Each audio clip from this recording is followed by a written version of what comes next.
We're going to wait until 6:35 to give everybody a chance to log in, so we're not quite ready to start yet.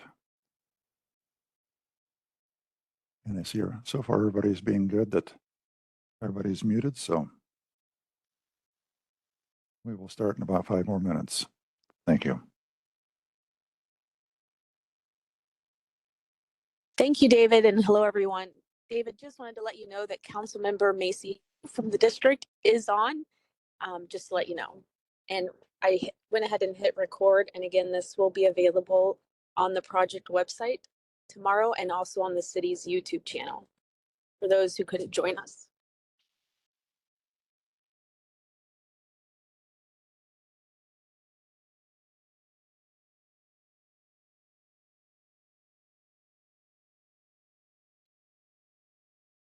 Thank you, Laura.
And good evening. I'm David Kassendick, Project Manager, City of Fort Worth for this project for Bailey Boswell. And just to let you know that we're still waiting a couple more minutes. I'm watching as more people are coming in and joining us. So we're looking to start at 6:35, which is about 2 more minutes from now. Thank you.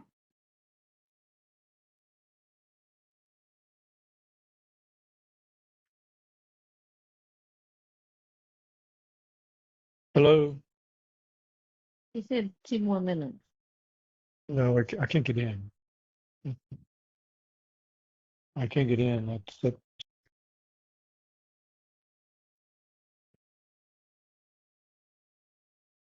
What do you mean you can't get in? Hello. We can hear you. Good evening. Good evening. I'm having trouble with the WebEx video. Can't get in. You have to allow it to do that. You might want to get out and get back in. It was giving me a hard time a minute ago. Okay. And he's a I'll terminate. Get back I'll in. keep this line open in case I can't get in. At least I can hear. You're listed as a How caller.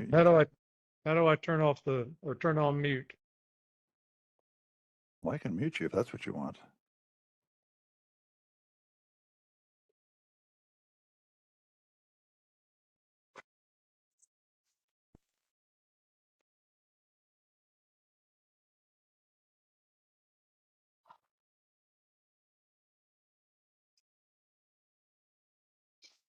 Inhale deeply through your lumen. Hold your breath.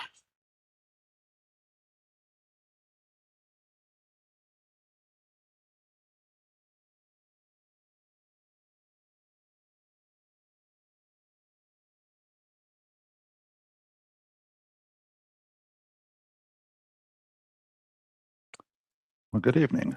I'm David Kassendick, the Project Manager, City of Fort Worth, for the West Bailey Boswell project, or the community meeting.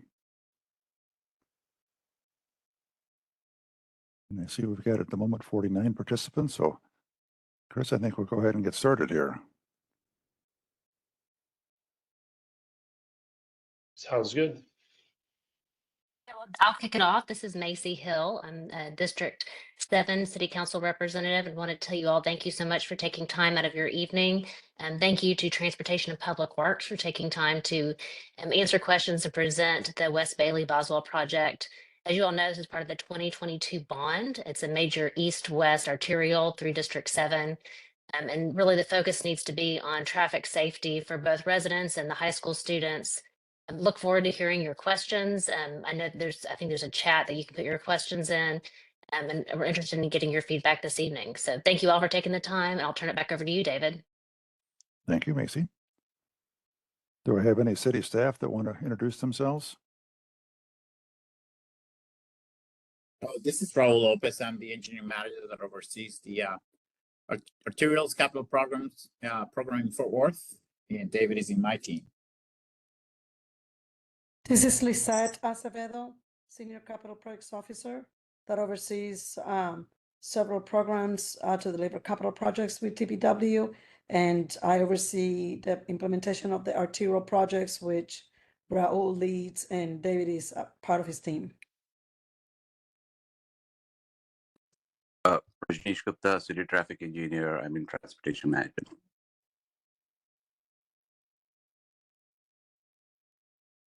Anybody else on the city side? How about TNP staff? Sure, I'll just go ahead and introduce a few of us that are on the call. I'm Chris Hartke. I'm the project manager with Tignall and Perkins. We also have on the call Justin Baker, who's the deputy PM, and Jennifer Timmons, who is with our right-of-way group. A couple other folks from IES who represent the environmental and the public involvement on the project. We have Braylon Schneider, Ryan Galovich, and I thought I saw one more. Emily. And Emily Paulsa is also on the call. We're up to 55 people now. It just keeps growing. Chris, whenever you're ready, if you want to go ahead and take us to the next slide.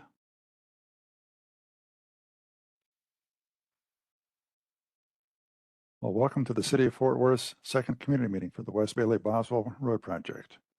We appreciate your interest and welcome each one of you. This is to give you a project update. Let's go on to the next slide. The agenda.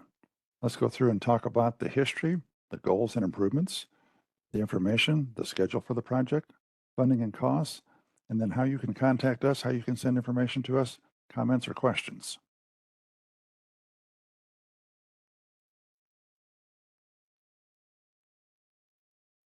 So let's start by talking about the project history. It is very possible in the year ago we met that you've got people here that are not familiar with this project or did not live in the area when we had the last meeting or were unable to attend. So a brief history. This has accidents, including 2 fatalities that happened a few years ago. And this is a project because of that and other things by the community requested the Eagle Mountain Saginaw ISD. And this is a picture that you see out of one of their pamphlets. And this is a project that they were pushing, they asked for. And as Macy Hill said earlier, this was part of the 2022 bond and was voted on as a project. It wasn't originally in there, but it got added in there. And it's been supported by the District 7 Council. So this is a project that has accidents and fatalities. And so safety is what we're looking for here. So the project goals and improvements is to improve the safety and the mobility. And one of the main ways we're doing that, this is a project for a total replacement. We're going to take everything that's there out, put in all new concrete pavement. So we're going to take a existing 4-lane undivided and make it into a 4-lane divided. But the difference is the median down there, it only has brakes at roads and other certain special places. And if warranted by traffic counts, we'll have left turn and right turn lanes. So you have a way to get out of the flow of traffic for vehicle safety. We're also going to have something new out here, the shared use path. This is a combination pedestrian and bicycle use. Right now, you wouldn't want to walk along here. You wouldn't want to ride your bike out here. Too bad. We get done back behind the curb, you will have mostly a 10-foot area.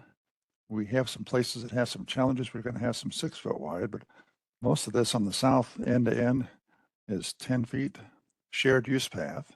And this connects on each end of the project. So we will have continuous sidewalk all the way through on both sides.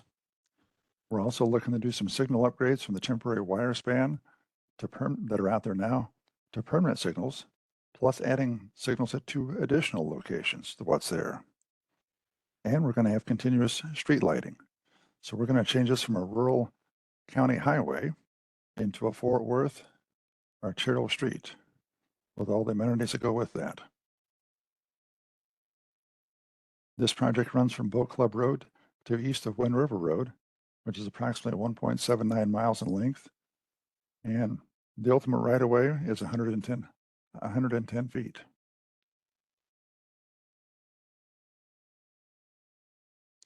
The existing section is 50 feet wide. And this is the county standard, the 12-foot lanes, to eastbound to westbound. This has shoulder, has roadside ditches, and it's a variable right-of-way. The proposed section has the city standard 11-foot lanes, eastbound, westbound, 16-foot raised median. That's what we allow the turn lanes in there so you can get out of traffic.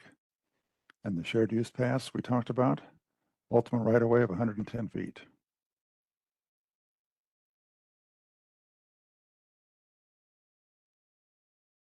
Signals. You see the magenta color on there, that's the existing. There are span wire signals based on the accidents and the traffic and the community input.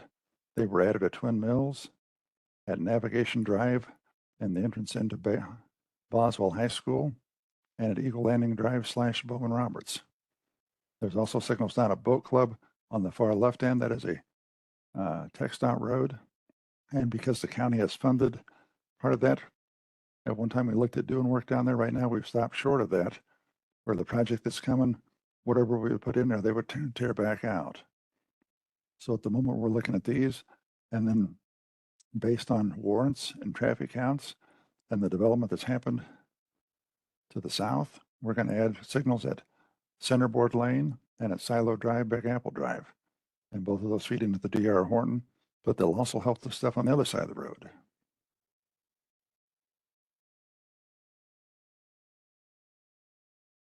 Major drainage is one of the issues out here. We had potential road overtopping. So you've got Marine Creek that flows down the lake and the tributary to Marine Creek. So these 2 locations, the one near Navigation Drive currently has 4 24-inch pipes. We're going to put 7 5-foot by 4-foot concrete box culverts in there. And down at Twin Mills, it has a bunch of box culverts in there. We're going to add 1 more 5-foot by 4-foot concrete box culverts to meet the city's drainage requirements.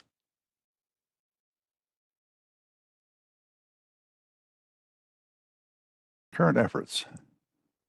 We are right now working through right-of-way acquisition. And we've got people on here.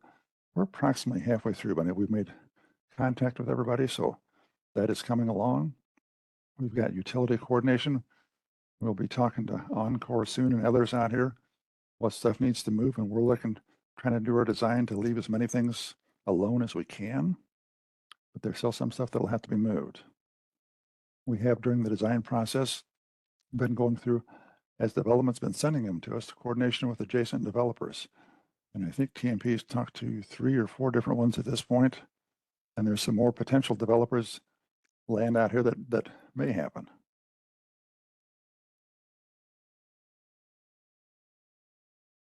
Project schedule. Right now, what we call the 90% design plans, that was submitted today. That's under city review. Essentially, that means the consultant goes, we've done everything that you asked us to do, we put in there. The comments, the previous comments from the city are incorporated, but this is still a time we're doing this concurrent with this meeting. We can certainly take comments and make changes if that's depending on what kind of comments you ask us and stuff to do. So We certainly appreciate any comments, and we can do that. We're trying to get this together. If all that comes together right now, we're looking at construction start date in October of 2025 and estimated construction completion in April of 2027.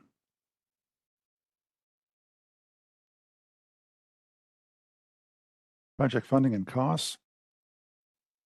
This has multiple sources of funding. This is mainly the 2022 City of Fort Worth bond from Transportation and Public Works to TPW for highways and streets, but it also has some transportation impact fees and some developer contributions. Right now, the estimated construction cost is around 22 million. When you add in the right-of-way costs, the design costs, the utility, all the other things that are not part of the contractor, the total project cost, and includes city staff and everything else that bills to this is at 29 million. And that number has not changed. That's the same number that was put out with the bond thing. Okay. Comments. You should see a QR code. This would be a good time to click on that. That'll bring you up a form if you'd like to send us a comment. That'll take you to a website. And by the time I get done with the slide, if you haven't got that, there's also a way to go into the City of Fort Worth and go into the West Bailey Boswell project. That's on the project site. It'll show you how to get in to click in and put a comment. But this QR code should be active if you click on that. The alternative, and my contact information is on the screen. I'm David Kassendick, Senior Project Manager. You can send me an email, first name dot last name, david.kassendick@fortworthtexas.gov. Fort Worth, Texas is all one word. Or you can call me. My office phone in City Hall, Old City Hall, is area code 817-392-5448. And we ask that you submit comments by the 17th of December, 2024 to be formally logged and considered. And again, if you'd like to, hopefully I've given you enough time, if you're trying to click on that, that the QR code is working for you if you want to send us a comment. David, this is Lisette. There are several comments and questions in the chat box. Would you like me to read those? Some of these questions are regarding timing for the signals. Maybe that's a good question for Rush to respond to. Can you give me just a second? Lisette, we got a couple more slides to finish yet. Oh, okay. I'm sorry. Sorry about that. Want to make sure that we get the chat questions taken care of. You're fine. We're coming to that. We changed from the last time that you were on here. So, Chris, if you want to show me the next slide. And thank you. And then go on to the next slide. This is if you would have been in person, this is the project exhibits. At this point, we're going to switch, and Chris is going to go through and walk you through and show you this is what would have been laying out on the table. And we're going to show that in format and go through and talk about the stuff. So Chris, if you'd like to proceed. Sure. Thank you, David. As you can see in front of your screen now, this is the Western project limit. A couple of things I'll point out as we go through it. First is that the gray represents concrete pavement. The reddish color is our shared use path. We have existing shared use path that you'll see farther down that we're going to maintain and keep. The green is driveways. The existing right-of-way is represented in the blue color, and then proposed right-of-way is represented in this reddish orange. Property lines are in purple, and then we do have some easements farther along that are in an orange as well. So as David mentioned, our project will actually begin a couple hundred feet east of Boat Club Road. The county now has a project with TxDOT to go through and improve Boat Club. And so anything that we would install would be essentially throwaway. So what we're going to do is start our full reconstruction at this blue line and then move to the east. We will, however, put sidewalk extensions to connect to the existing sidewalks over on Boat Club Road. So I'm going to just zoom out a little bit here and kind of walk through the project. As we move along, one thing to note, here's where we get into some of that existing shared use path that we're going to maintain. Any location that is not signalized, we will go ahead and add crosswalks for the side streets. We're only going to do crosswalks across Bailey Boswell where we have traffic signals. So here at Bowman Roberts Road, you can see the project extends a bit further to the south. That is to accommodate new auxiliary turn lanes. We have a 3-lane section up here. There is no sidewalk being extended down Bowman Roberts at this point. This project is potentially up for the 2026 bond, in which case, if it goes through, the city has a much larger improvement for Bowman Roberts as a whole. Moving a little bit further east, you can see on this north side, we actually dropped the north side adjacent to the school down to a 6-foot sidewalk while maintaining a 12-foot shared use path on the south side. The reason for that is there's several mature trees along this strip. We're dropping the sidewalk in to save those trees, avoid relocation of a large water transmission line, and also avoid retaining wall placement through that whole strip. 10 On foot the shared, south, 10-foot shared use path, not 12. sorry, yes, 10. I'm sorry. You're fine. The south side here with Boswell High School, there's some changes to the access. This westerlymost access will be converted to a right-in, right-out. The middle access will have a hooded left, meaning that you can be westbound traffic and turn in, but it can only be turned out to the right. So there's no left turn out of the high school parking. And then the furthest east driveway will be closed altogether. And part of the reason for that is with the improvements over here at navigation and the high school's easterly access point. We looked at the logistics of trying to have traffic come through the median, through all these turn lanes, and the school has been very supportive of the project and agreed to close this. The next thing to point out is at this culvert crossing where we are going to be replacing 4 24-inch culverts with 7 5x4 box culverts. And this is the Lake Point Homeowners Association pond. And those culverts are undersized severely with the road overtopping. And so that's one of the safety improvements, is to get the road up and out of the water.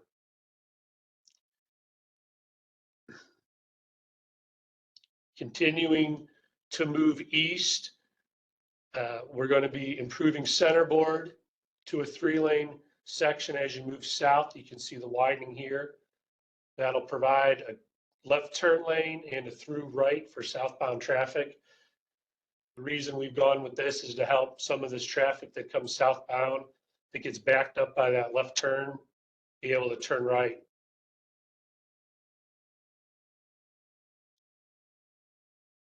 The last thing to really cover, and then there'll be an opportunity after this to ask questions, but there's couple spots where we're meandering around utilities. So if you see the shared use path or sidewalk veer, that's the reason. And our roadway improvements actually take us to,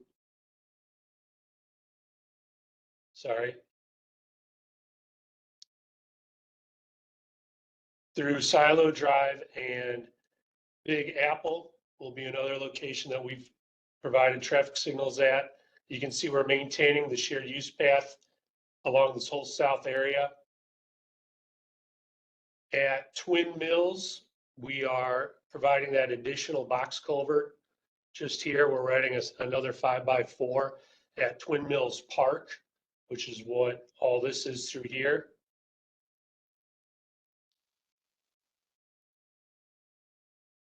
From Twin Mills to the east, we actually narrow up the sidewalk again to a 6-foot sidewalk from Twin Mills all the way through the eastern project limit.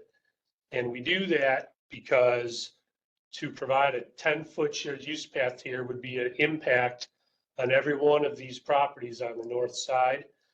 We have at the same time a 10-foot shared use path on the south side throughout that whole corridor. And moving to the eastern limit now, our pavement construction ends where we tie in to the existing divided section just on the south side of Kroger. This is the Kroger parking lot. So we end our sidewalk on the north side where we tie into the existing sidewalk. On the south side, we continue the shared use path to the east, eventually dropping into a sidewalk at Boswell Meadows Drive, and then connect into the existing sidewalk just to the east of that location. So part of this project will provide connectivity for pedestrians and bicycles from Kroger and the Eastern Project limit all the way to Boat Club.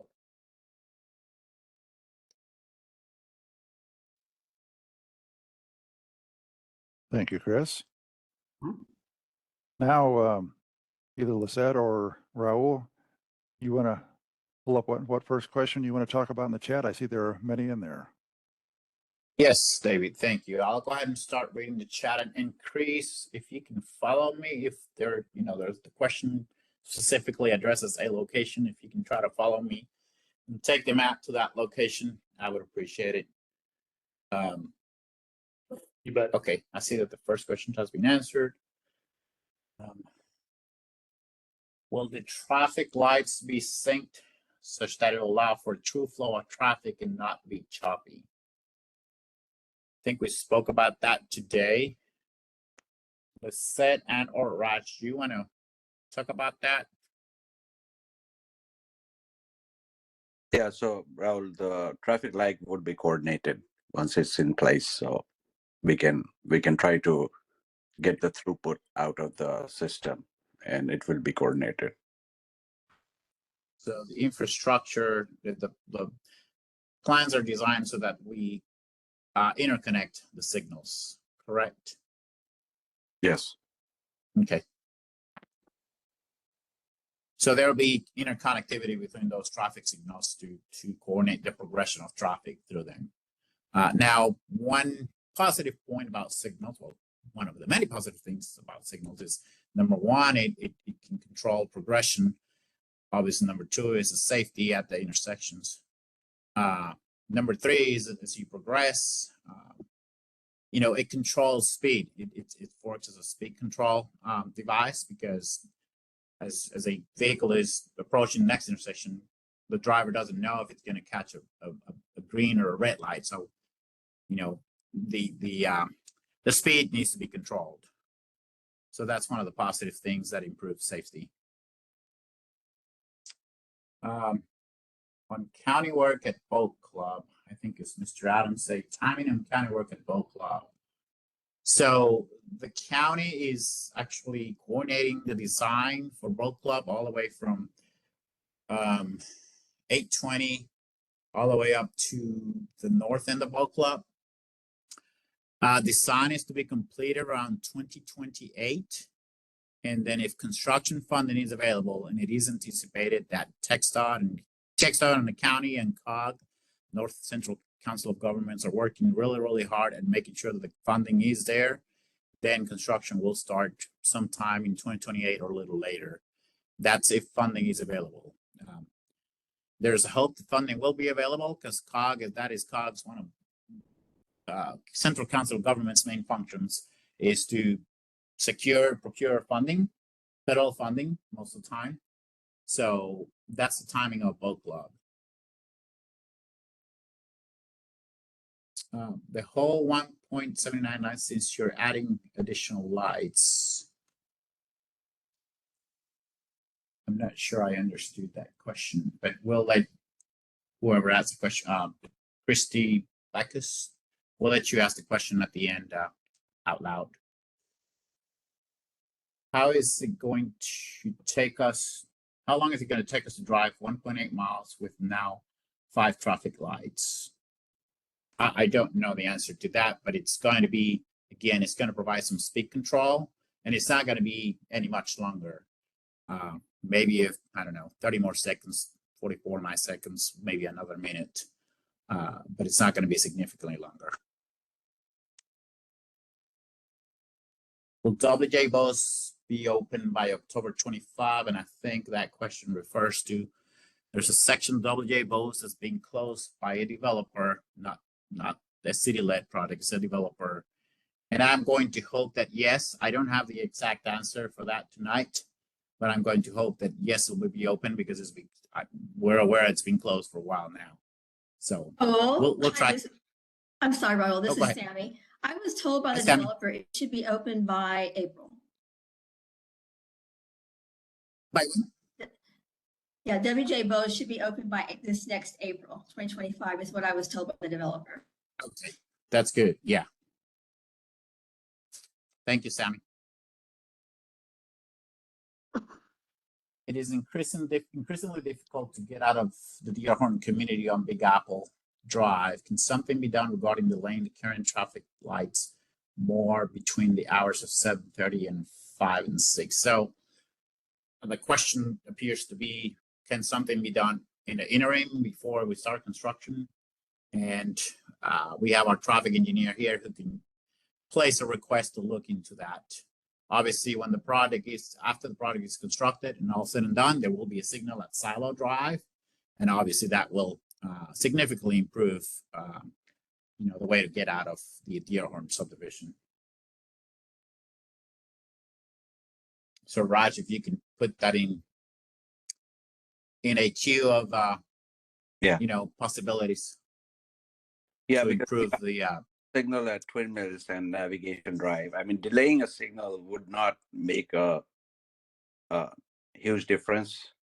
And considering there is more traffic, that's why we need a signal there. And as somebody asked that why we need so many signals, Center Board and Big Apple, it was a difficult decision that we really don't want a signal to be that close. Not the preferred way, but both of the intersection are critical and meets the warrant. And we will retime the signal once it's placed, so the progression is there. We will look into that, but it's kind of difficult situation. That's why this project is right. So once we have another thing which I wanted to mention is the left turn lane. Right now, because you got 2 lanes in each direction, it's very difficult for left turn. So whenever the left turn goes in, it blocks up the traffic on both sides in a way. So with the left turn, it will ease the congestion a lot, and it will have it will be much safer as a corridor. thank you, Raj. And if I can just add to what Ryan says, the other thing we looked at and we heard at the last community meeting and we checked into that and it was true. At the center board, you've got a site that you got a little bit of a hill or whatever. It's trouble seeing in there. So that's part of we were trying to decide where to put the signals. And the answer ultimately was put them at both. And he's going to work on the timing's a little closer than we like, but it's not bad. But you got a sight distance issue. So that's part of why we're looking at safety. So we listened to what you said and that got added based on comments from the last meeting. Yeah, and I wanted to say something. I think I saw a question that may be coming up, but everywhere where there's a signal, there will be left turn lanes to facilitate the continued progression of the through movements through the intersection. So that's a major benefit of the project, major difference. Will this project be done in phases or in one go? So the project is going to be done. It's a single project, so it's going to be done all at once. It doesn't mean there's different construction phases implemented by the contractor. We don't know what that phasing is going to be at this point. Once we have a contractor on board, we'll have another one of these meetings before we start construction, and we'll let you know with the contractor in attendance, what side they're going to start, what lanes they're going to close initially, and so on and so forth. But it's one project. And Raul, if I can add, Go ahead, David. The plans are set up, and I meant to say that earlier. But it's a very good question. These other roads around here are 2 lanes. We're making it a 4-lane. This is an existing 4-lane, so you're going to have 2 lanes, 1 lane in each direction at the time. So the current plan is to close one side and probably the north side first, put traffic on the south, build that, and then flip them over the other way. So these other roads, where you got one-way traffic, here you're going to have one lane each way all the time because you've got the lanes out there. So that's how the plans are set up. But Raul's right. The contractor, they could do something different. They could flip stuff. I mean, but the intent is that this should not be that bad during construction because you won't be stopped one lane at a time. You will flow through here. So the next question is, what thoughts went into adding all these new subdivisions, houses, people in such a small area?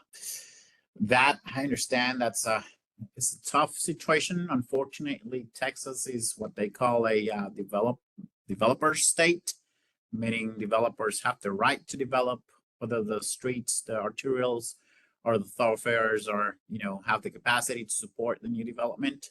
So that is one of the purposes of these and many of the bond projects is to provide that capacity that's not existing, that's not there, to support all these new subdivisions that are going up. Is there any projection on how it will minimize traffic on the service road with this project? What metrics look now versus projected metrics after project completion? I believe we did a traffic study, and the traffic impact is, according to the traffic study, is minimally changed. The change in progression is insignificant, except that we'll have better flow at the intersections, but it's not going to impact the level of service that you'll see out there now. It will impact safety significantly, meaning it'll improve it. Please clarify, will there be a crosswalk at Big Apple and Salad Drive once lights are placed? That is correct. There will be crosswalk. And Chris, if you zoom in, those little tick marks that you see, those are designating crosswalks, and they will be striped just like you see them there, all the way around the 4 legs of the intersection. Will there be designated left turn lanes at that location? Yes, like I said, at that location, every location where there's a signal, there will be left turn lanes at the intersections. With new lights addition within a short distance with this overcrowded traffic, much more than it was already existing, it's already in existence today. No, so the traffic signals do not increase. They're not necessarily a cause of increased traffic. Traffic is there because there's, the land use, there's a lot of new homes, there's a lot of businesses around the area. So the fact that there are traffic signals, that should not be a cause of increased traffic.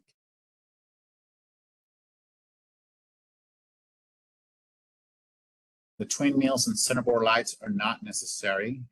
This is somebody's opinion. The timing on some of the lights in Bailey Park are insane. Well, that's a now condition. When the project is done, the timing will be redone for all signals.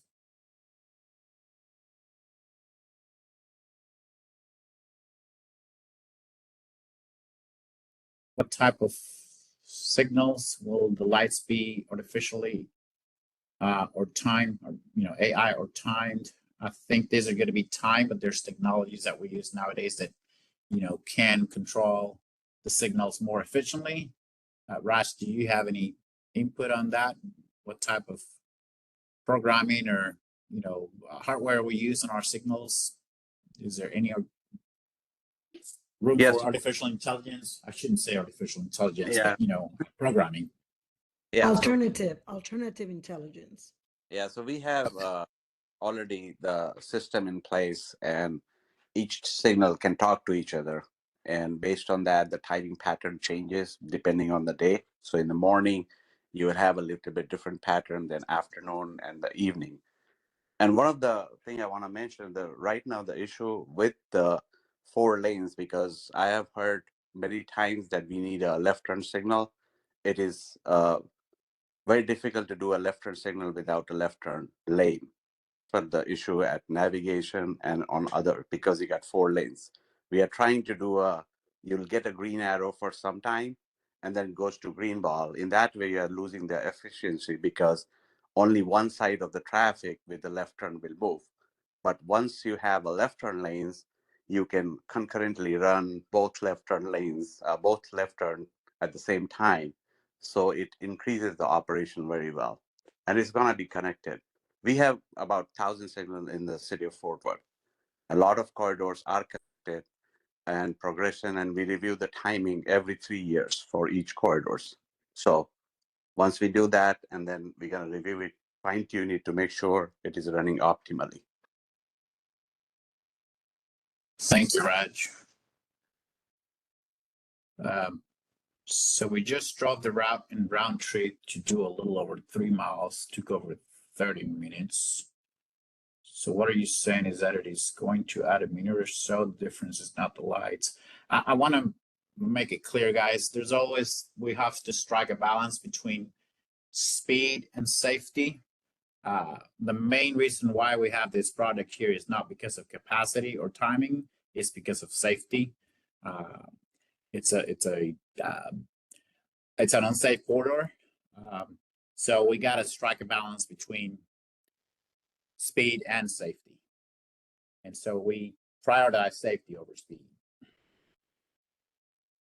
Also, Raul, the reason why it's taking so long right now is because when people are trying to turn left, they're blocking through lanes. Right. And so, you're losing your through capacity considerably. Every time someone is sitting at one of these intersections trying to make a left turn lane, they're blocking you a through lane. And so the traveler has to switch lanes. And sometimes if the traffic is heavy on that next lane, well, they can switch lanes, they have to sit and wait until that traffic gets a gap to make that left turn lane. So you're losing a lot of capacity, and that's why it's taking so long, especially during the peak hours where the traffic is pretty, continuous. But once you add your left turn lanes with your traffic signals, then you won't have cars trying to make a left turn lane blocking your through lanes as much as you have today. So you actually are likely to get a shorter commute, especially if signals are timed properly. You're likely to get a shorter commute because you're not going to be losing that capacity that is happening right now. That's correct. Thank you, Lisette. So traffic signal is timed and not AI. That's correct, right, Raj? I mean, the traffic signals are pre-programmed, but they can be adjusted at any time. Yes, I mean AI is kind of used very. It's not that somebody controlling a signal and changing the timing all the time. AI is a big term. All the signals we can call today AI, but this AI is there for like 10, 15 years. So it's not something is new. We already look at the timing, we optimize the timing, we do the fine tuning. So we already doing what is there. There is nothing. I mean, in the future, maybe 10 years down the line, something comes up, we will be ready for it. But there is nothing called AI, which is there, which we are not using. Yeah, that's great. Raj, I'm going to let you take the next one, which is, will the city do a traffic study to adjust the timings on the street, on the traffic signals once the new signals are installed? I think we'll monitor. Yeah. Progression. The timing will be implemented once the corridor is done. And then there would be a fine tuning to make sure all the progression and timings are running optimally. And that said, that you cannot have green all the time, right? Because side street has to go on, right? So there would be a time then you have to wait. If you come at the end of the cycle, maybe you have to wait for the whole cycle when you get your turn. But most of the cars should be able to go through the corridor. Then we have a school, which may be a different timing for the school in the morning, and particularly when the school gets out, that particular two signals have different timings, but the other signal would be different at that time, just for an hour or 45 minutes. So we will optimize all the timing, make sure it's running optimally. What you're saying, Raj, is the programming is not the same all throughout the day. It varies depending on traffic demand, depending on the time. Usually normally we have timings which run from 7 to 9, and then you got 9 to 12, and then you got 12 to 1 or 1:30 to, that's the lunch hour kind of. And then peak timings goes for about 3 to 6, and then it goes to off peak. So it varies during the day depending on the traffic condition. Thank you, Raj. So the next question, what's the construction plan for this? Will traffic be reduced to 2 lanes in each direction during the road walk? That is correct. Will you work in the eastbound or westbound lanes first? I didn't know if you have that estimated. It'll be reduced to sorry? one lane in each direction, not two. So yeah, 1 lane each direction, yeah. So 2 lanes will be closed and the other 2 lanes will remain open, 1 lane each way. Yes. And we don't know what lanes are going to be first, whether they're eastbound or westbound. Do we have that designated at this point? Chris, do we have that designated, or are we just letting the contractor? Sorry, no, I realized I was muted still. No, we are constructing the westbound lanes first. Okay. Which is the north side, yes. Just the north 2 lanes, correct. Yeah. You're right, the contractor could do different, but that's how the plans are set up. Right. Is the project considering the amount of people moving into the area? It's already difficult driving on Bella Boswell with the amount of people here. Will this support the increase of traffic in the next 20 years? Maybe Chris or Justin, can you all talk about the traffic study just in general? I mean, Sure. Yeah, so that's exactly what we look at with these projects is we take the current traffic and then we work with COG and add a growth factor and work with the city as well to determine what the anticipated traffic is over a 20-year period.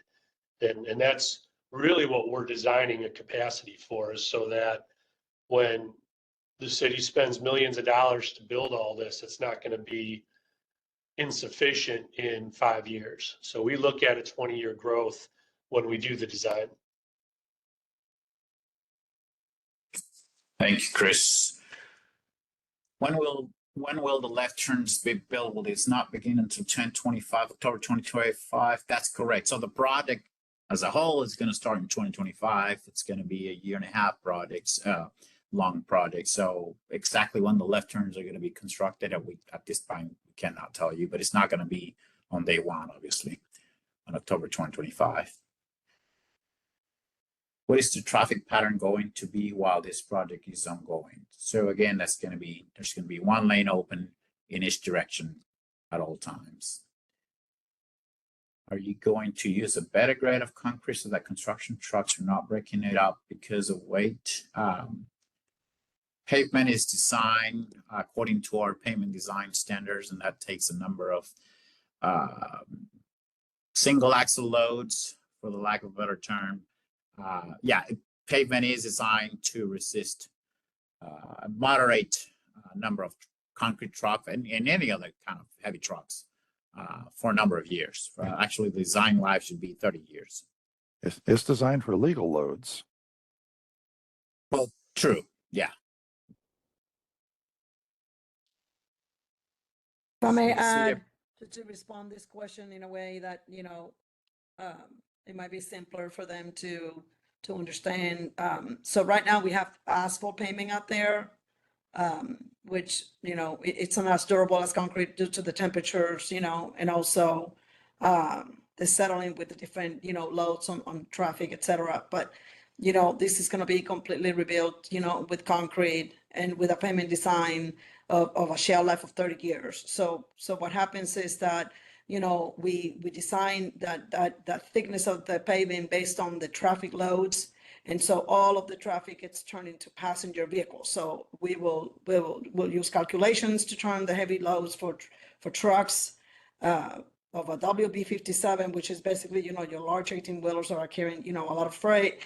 We turn all of that into a passenger vehicle number load, 50,000 vehicles a day, whatever that is. And then that give us like the thickness that we need for the concrete. And not only that, but also the subgrade.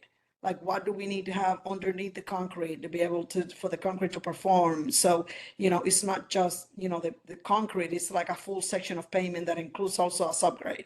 So, and like David mentioned, we're designing these roads to last, 30 years, with not looking at having to do any kind of maintenance for at least 20. So, that is all taken into the engineering design.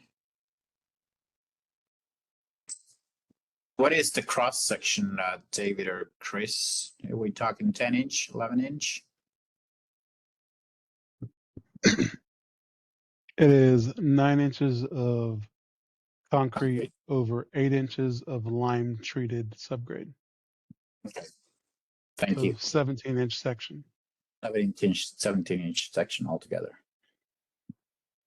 So the city approves Cibolo Hills and Old Decatur from Bailey Boswell to Heritage Trace has become a marked potholes in the road is rotted and buckling. When will Old Decatur get some attention?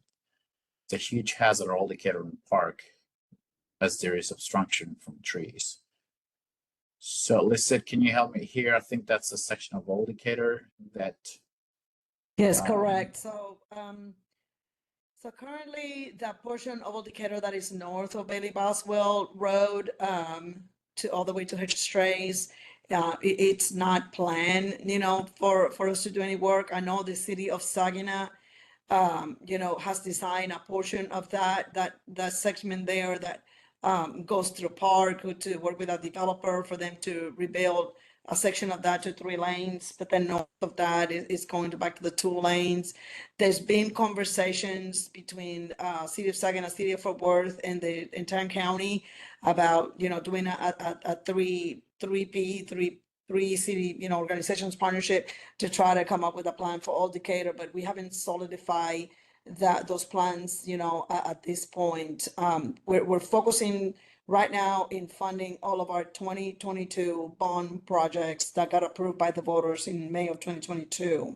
I'm sure that you guys are aware of the inflation cost and the increase on everything, all the goods and everything, and we have felt the impact of that in our construction costs for all of our projects. So we're trying to deliver the projects that we committed to, instead of creating new ones when we don't even have enough funds for the current ones. So we are in conversations with the city of Saginaw and the Cheyenne County to develop a long-term plan for Old Decatur. Our street maintenance group is looking at Heritage Strays right now between Old Decatur and US 287 because we know it's in really poor condition. So we're assessing that and see if we can, do some sort of like a stronger repair there than what we did last year. So as we continue these conversations, in the next few months, we'll provide updates to you guys on the Old Decatur project. But right now we really are trying to focus and working with our city officials in funding our current 2022 bond projects, which in this area are pretty significant. Cormorant Creek Road, which is currently under construction, WJ Boas, the portion between Bow Club and Elkins Road, and this one, West Bailey Boswell Road. So between those 3 projects, we're close to $100 million worth of roadway work. So we want to focus on getting these projects, that are approved, built before we start, making commitments to do other projects when the funds, are finite. I believe that that portion of Old Decatur Road also, it might be considered, for 2026 bond. But right now we have a long list of streets that we're evaluating at this point. So there will be more information in the future, about that, the potential candidates for that next bond program. Thank you, Lisette. When will Fleming Ranch Road be extended south to meet up with Boat Club Road to where Eagle Mountain High School is? So that's in the city's master thoroughfare plan, but that is uncertain. That is undetermined. It's a future road, and Dr. Lisette said we're trying to focus on those areas that require attention currently because of congestion, immediate congestion, and so on and so forth. That's sort of a long-range planning. It's in the plan, but it's not known at this time when that's going to be extended. Will the lights be smart lights? Detect whether there's actually a car sitting there and not cycle completely if no car is present. All the lights flash yellow after a certain hour. WJ Bowes traffic is being diverted to Cromwell Marine Creek, and it is causing a tremendous traffic problem because of the construction and going there for the next 2 years. What are they doing to move that construction along faster? And so I'm assuming the question is, what are they doing to move the construction of WJ Bowes faster?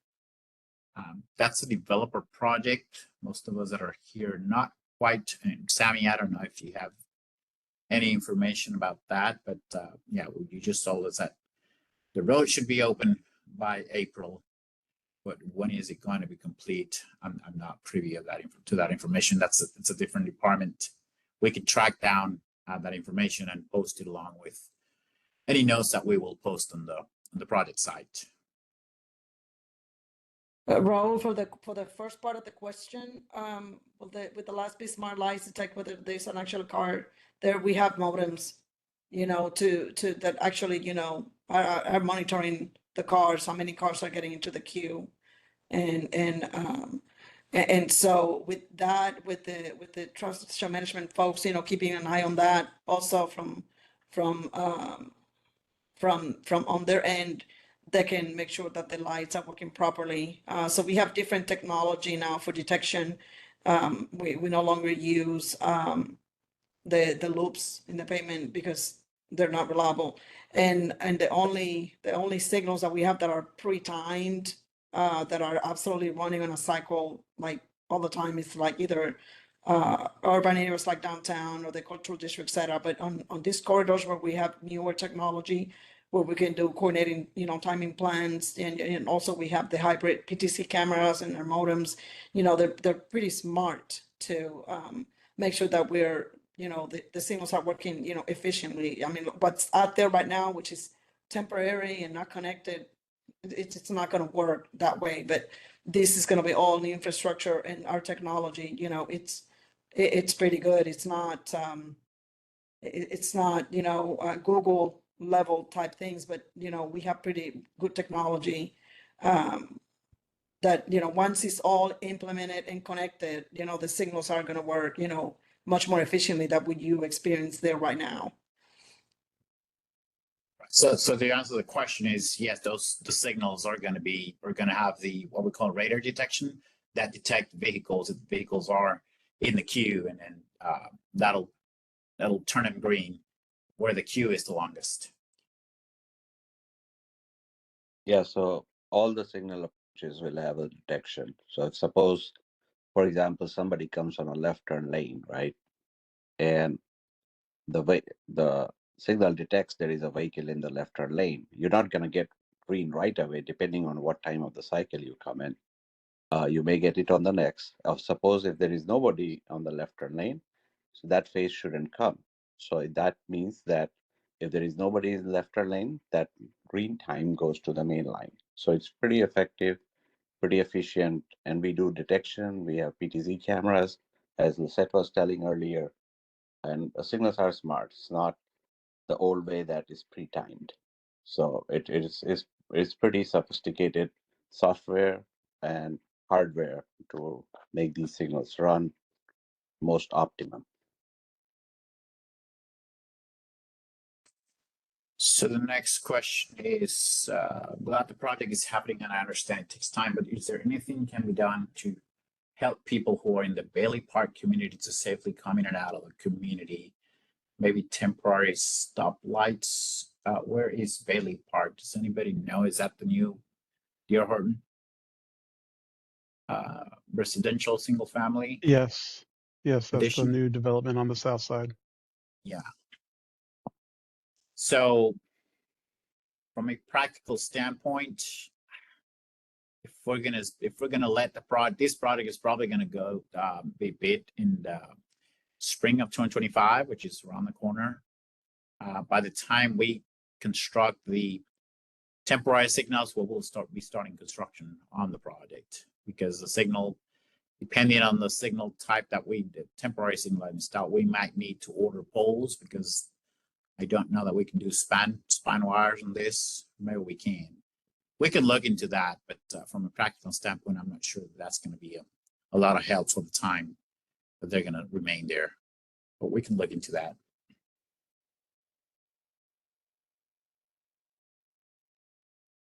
It's unsafe not because of speed, it's because of cars switching lanes. That can be the case, yeah.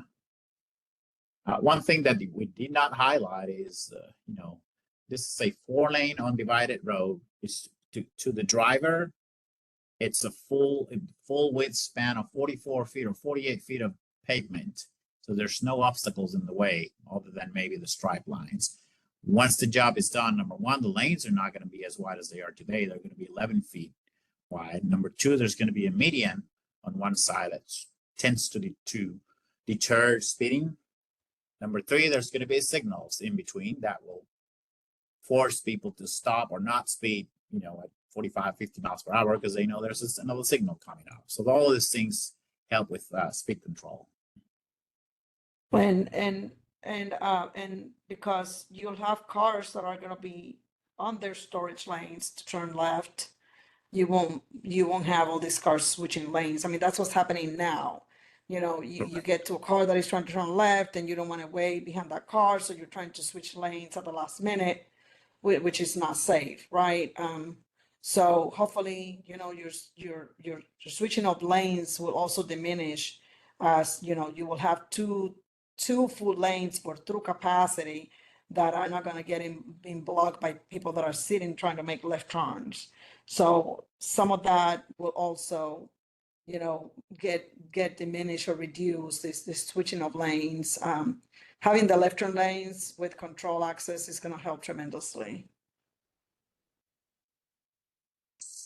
Okay, can we do away with the flashing yellow turn arrows? Those are dangerous. Raj, you want to speak as to the literature behind the yellow arrows? Flashing yellow is nothing but, before it used to be a green ball where you had to yield to the left turn coming. It's the same thing, but this flashing arrow catches driver attention. One of the things in the flashing arrow, we look at it to make sure the side distance is clear. And we're going to make sure in this project that somebody's making a left turn on flashing yellow arrow can see the oncoming traffic.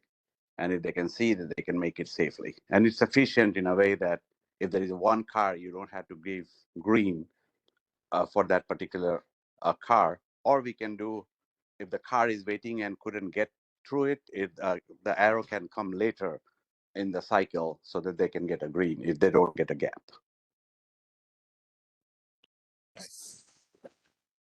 What will the speed limit be?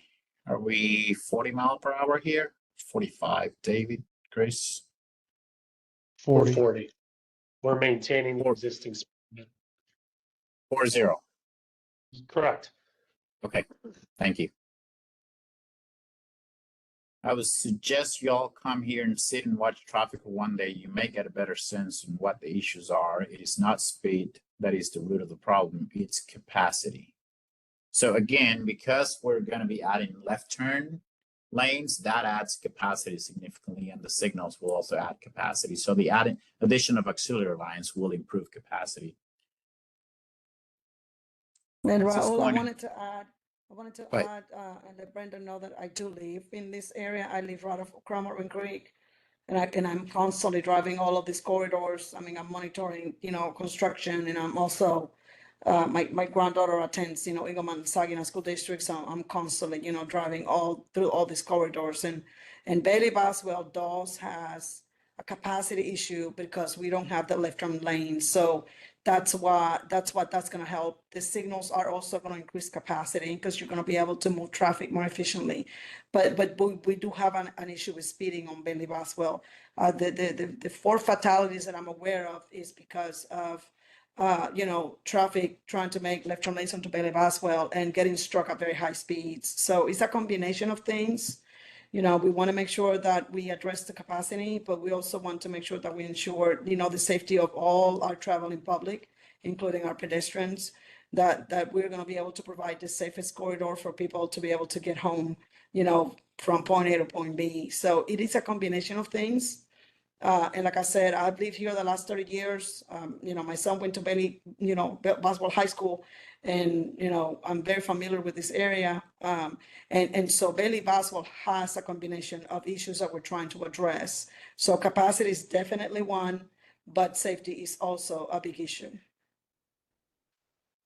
Yeah, and I was going to say, Lisette, and I'm not a traffic engineer, but traffic studies show that it is still safe to have an undivided road up to certain amount of traffic demand or number of vehicles per day. Beyond that threshold, that just triggers, that compromises safety, and that's what triggers to dividing the road and adding left turn lanes and signals and so on, because it is that, that perception that it's a wide, expanse of pavement, no obstacles in the way, only striping, that encourage people to speed, whether there's traffic or not, right? Especially when there's not enough traffic. So this corridor has exceeded that capacity, and it's prompting the median and the access control. Is this going to happen while Marine Creek Road is still being constructed and Bose is still closed? So Cromwell Marine Creek is scheduled to be substantially complete in September 2026, meaning all 4 lanes should be open by September 2026. They'll just be buttoning it up between September and November. So this one's going to start before then. And WJ Bose absolutely should be. The current project on WJ Bose, which is developer-led, should definitely be finished by then. Now, there's a different WJ Bose project, which is the West End, that's the city is leading, and we do not intend to start construction of WJ Bose until Cromwell Marine Creek is complete and fully operational. And that question has been brought up before. What is the time frame for start and finish? So again, October 2025 is the anticipated start date, and April 2027 is the anticipated completion date. How much money are the developers required to contribute to all these road projects? It seems all they want is to do is build and make money. Well, that is correct, and I can, empathize with your comment. We are aware. Developers have the city requires developers to contribute a certain amount of monies, whether it's impact fees whenever they pull building permits, or whether it's funding ahead of their completion of their project through developer funding agreements or financial assessments based on the amount of demand that they're going to put on the roadways. But that's never enough. I agree with the comment. That's never enough. So we're doing this project is fully funded by 2022. Not fully funded, but it's significantly funded by 2022 bond dollars, which is debt, basically debt, long-term loans to citizens like y'all. Will the intersection of Bailey, Boswell, and Old Decatur be considered for a traffic study? Please do drive around peak hour and get your personal experience and not just data. So, Raj, you want to write that down for a future study? That's outside of our project limits. Bailey, Yeah, Boswell, and Old Decatur, I believe that actual intersection is in the city of Saginaw, the Bailey Boswell at Old Decatur Road. And I understand, what they're talking about. It's just have gotten very busy at that intersection with all the development that has occurred, all the little, restaurants, fast food restaurants, the Kroger, et cetera. There's just been an explosive growth right there by that intersection. But I believe our right of way ends about 100 feet, from that intersection. So we're more than glad to reach out to City of Saginaw and see if we can coordinate, something at that, for that location. Thank you, Lisette. I forget that that's in Saginaw. Yeah. So scratch that, right, Raj? No, don't scratch it.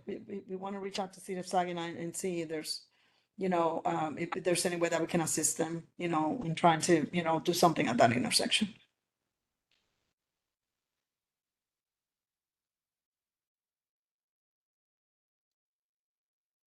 So the next question is, around the same issue. You know, we're prioritizing safety, but we're compromising traffic flow. Safety is our first priority. You know, traffic flow, as I said, is not going to be impacted by these improvements. In fact, it may be even improved.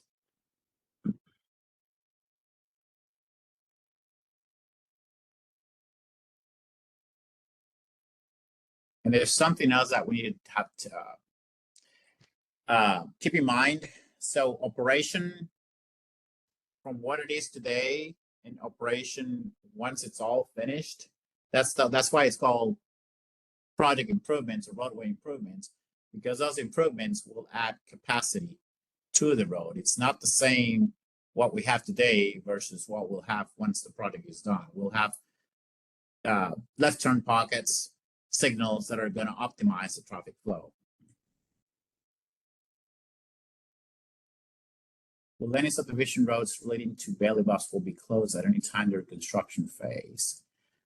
That may be a possibility, but it wouldn't be for long term. It may be just to pour, you know, one lane right as it goes across the entrance. But there's always have to be access from a different drive or a different intersection.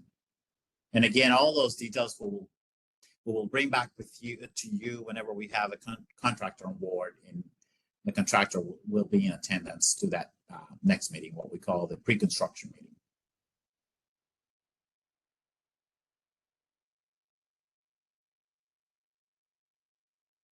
For all Decatur, that's unacceptable. That is not in the books. If you look at what the city approved, this whole street is deteriorating, and it's bad again. A portion of that, the significant portion of that old Decatur section that we're talking about here is in the county. There's a section that's in Saginaw. There's a small section that is in Fort Worth. So we don't have jurisdiction over most of it. But we'll certainly bring it up to discussion with Saginaw and the county. Cibolo Hills, not new traffic from that development is the culprit of the congestion. Why wasn't this made part of the plans when the city approved that development? You know, yeah, that, like I said, we cannot tell a developer, no, you cannot develop that subdivision. That's regulated by law, by state law, and it's a developer state. They have the right to subdivide or, you know, construct the development, whether the infrastructure is there or not. It is unfortunate. We're aware of it. We hate it as well, but it's the law.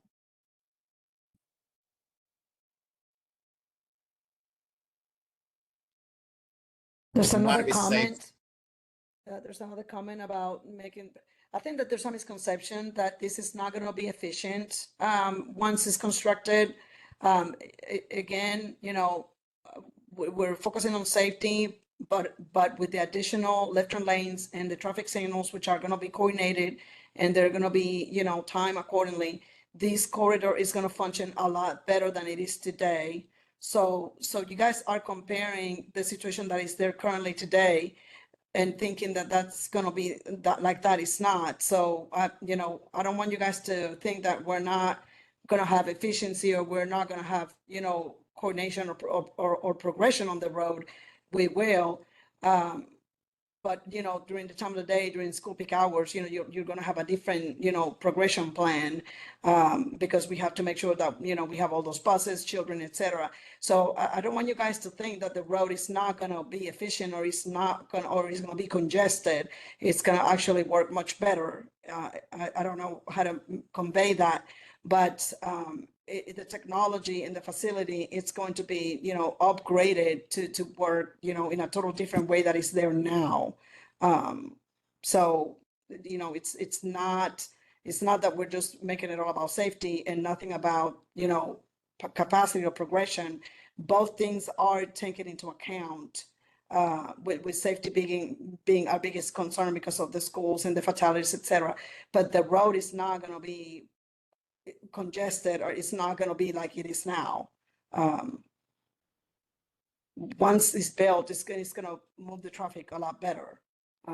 We'll just have to wait until we get the road, you know, constructed, I'm sure. So that's So- all we have to say. We're not prioritizing safety at sacrificing the total cost of, progression or capacity.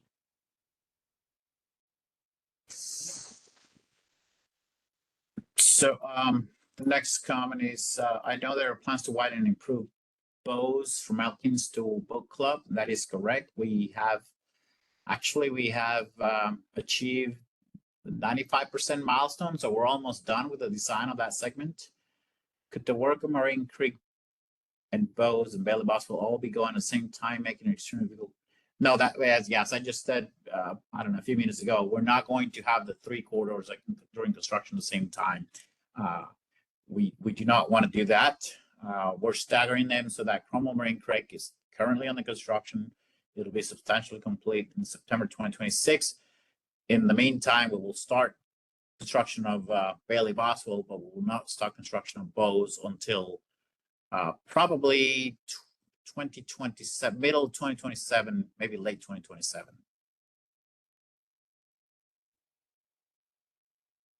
Are they going to paint mark the center divider drunk bumper so that it can be seen at night? Maybe install reflectors of some sort.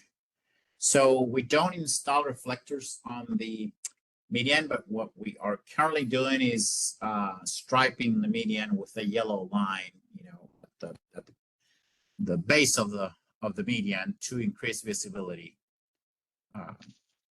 So that's what we're doing now. And there'll be street lighting all the way through the corridor, right? On the Correct. medians, Yes. which Yeah. we don't have that. We don't have lighting now. So we're going to have a full lit corridor with the street lights. I think the spacing is every 200 feet. Yes. How long are the turn lanes going to be? There could be traffic due to people still trying to turn to go into a subdivision. So the turn lanes are designed based on a traffic study and traffic distribution, depending on cross streets and what have you, and they're going to be as long as needed based on that traffic study. Usually 250 to 300 foot long storage area. And that's just in general.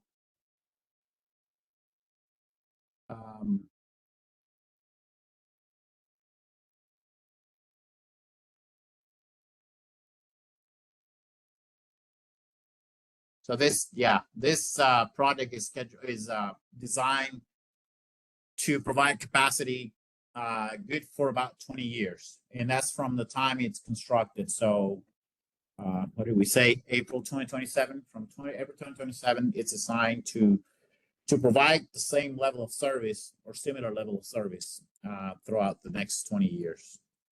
So till 2047.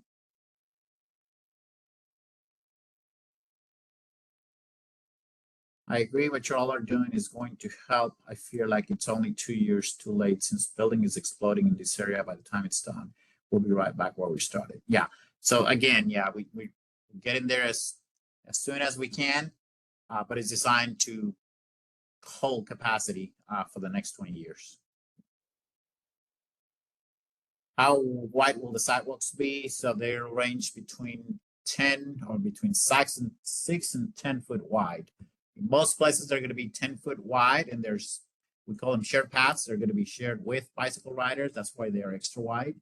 In some places, because of obstructions, trees, and to avoid impact to properties that are well settled there, they'll be 6 foot at a minimum.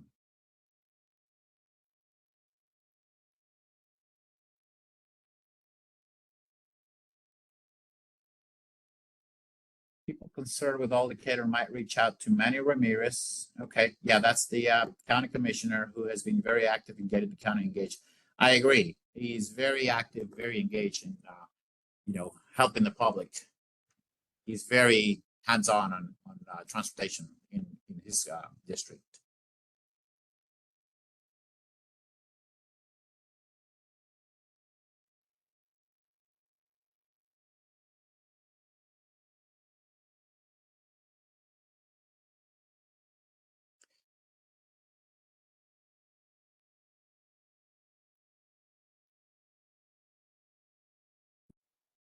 Are you there, Raul, still? Yeah, I'm here. I'm just reading through the comments, and there's a lot of comments that are repetitive, and so we've addressed those.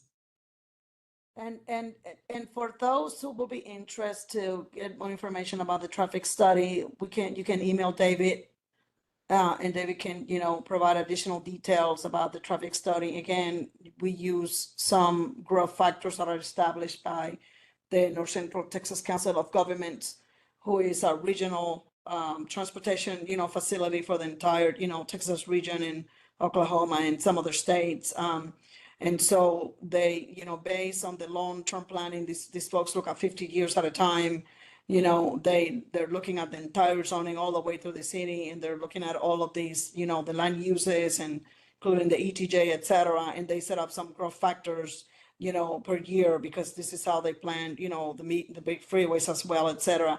And so we use those factors that are established by COG, which is the abbreviation for North Central Texas Council of Governments, and apply that growth, every year for 20 years. And that's the capacity that we use, the volumes that we use to design the roads. But anyone that still has concerns about the traffic volumes and then the road, being overcrowded too soon, et cetera, they can email David, and David will be more than happy to provide additional details, about the traffic projections, et cetera.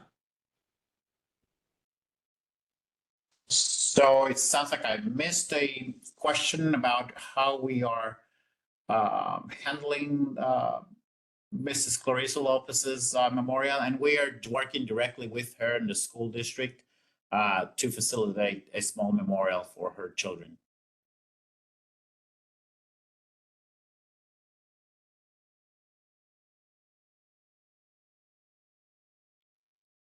I'm reading through the comments. They're repetitive, most of them. So yes, And progress is hard. Construction is difficult. It'll be, as they say, it'll be worse before it gets better, right? Construction is going to be worse than it is now because it is construction, but it's a tough spot that we need to get through so that we can provide the improvements. So the good thing is that hopefully by the time we start this project, there will be some of the lanes in the ground for Cromwell Marine Creek. So some of that, a portion of that may be alternative for some people, not everybody. So hopefully the traffic will, spread around and use alternative routes to minimize the inconvenience of the construction on Bailey Boswell.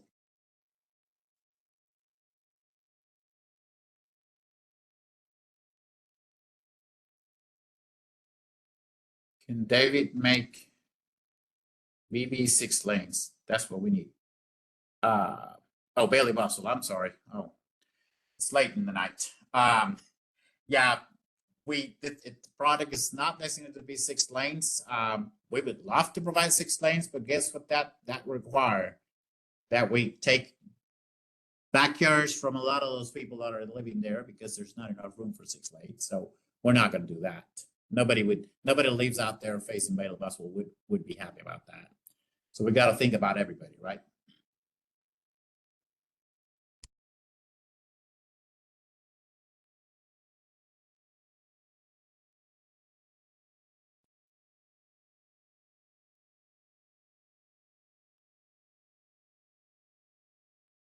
Right away, unfortunate right away. It's not there for 6 lanes, so we cannot construct a 6-lane road as much as we would like to. One thing again, so these are the conditions of the network in the entire area now, because you have Cromwell Marine Creek, which is a hodgepodge of 2 lanes and 4 lanes. Once that is constructed, a lot of the traffic is going to reroute to those areas that have better traffic flow. So the traffic congestion you see now may not necessarily be the traffic congestion you see once all these projects are constructed. That's the last question in the chat. So now if anybody was not able to put their comment on the chat, we prefer to comment questions on the chat. If somebody was not able to put the question on the chat, please raise your hand and I will unmute you. Or maybe Justin, if you can see, I can't see everybody of it unless I scroll.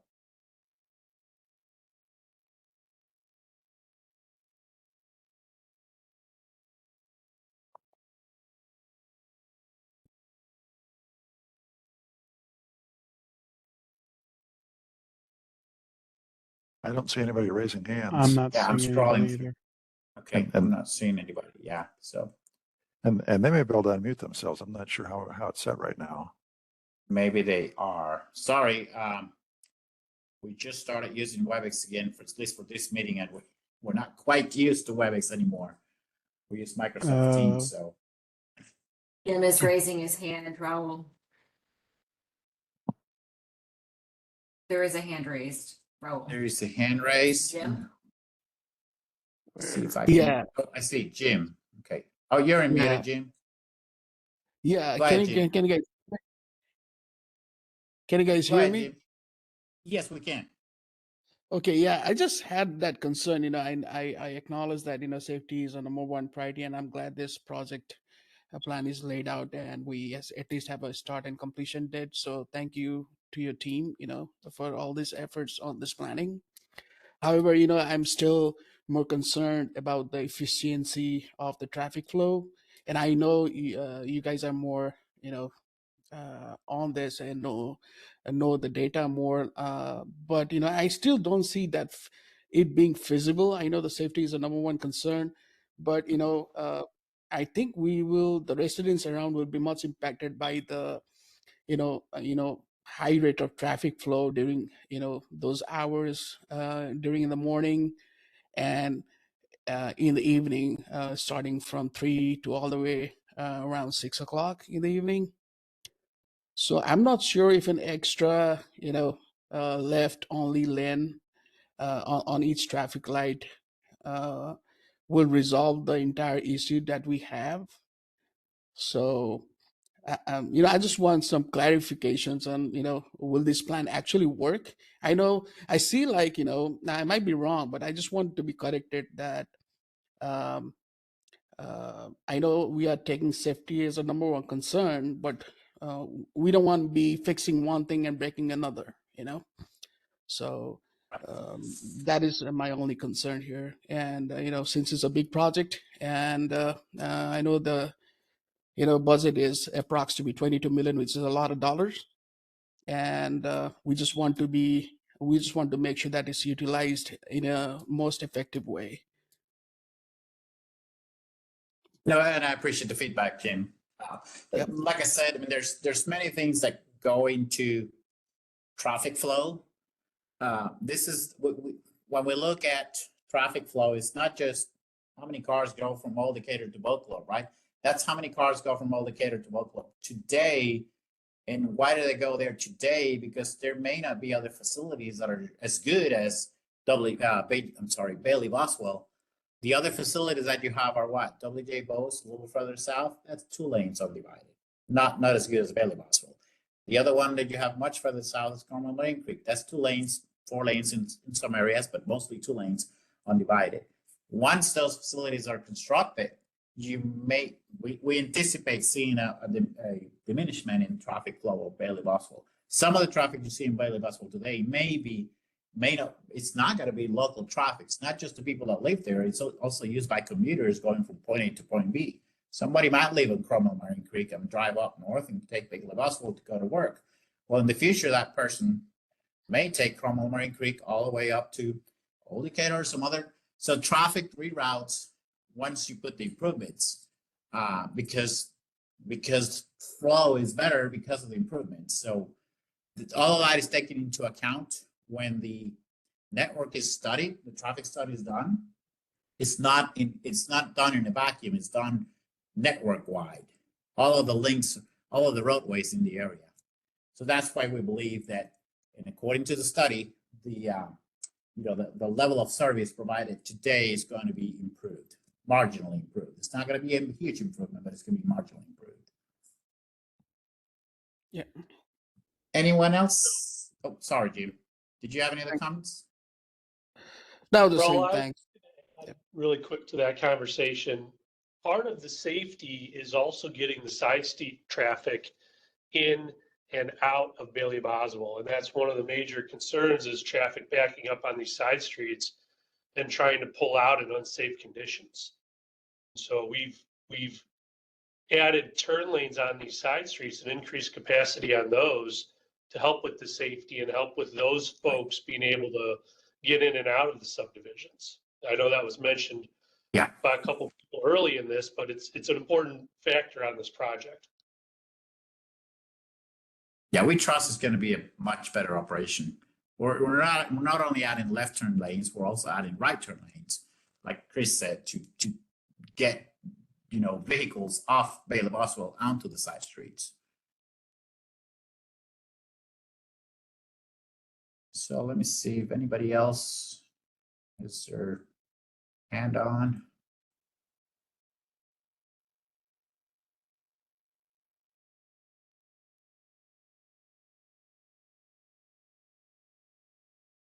I don't see anybody else with their hand on. So with that, we really appreciate your attendance. We appreciate your input. We'll take your input. Some of those signal comments we'll take into consideration. And like I said, the next meeting is going to be once we have a contractor on board, and obviously you'll get notification just like you did for this one. And we'll have the contractor on board, and you'll get to ask questions about how the construction is going to progress and the like. So again, thank you very much, and have a good evening. We'll see you right before we start construction. Thank you all. Thank you. Good evening, everybody.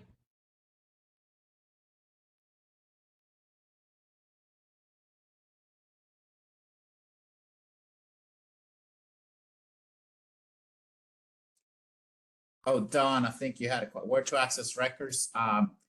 They'll be in the city website. If you go to the city website, www.fortworthtexas.gov. And here, let me just go there to show you real quick, if you're still there.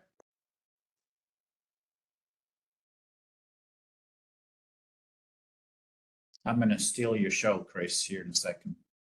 Yeah, if I know how to. You know what? And I'm going to stop recording before I forget.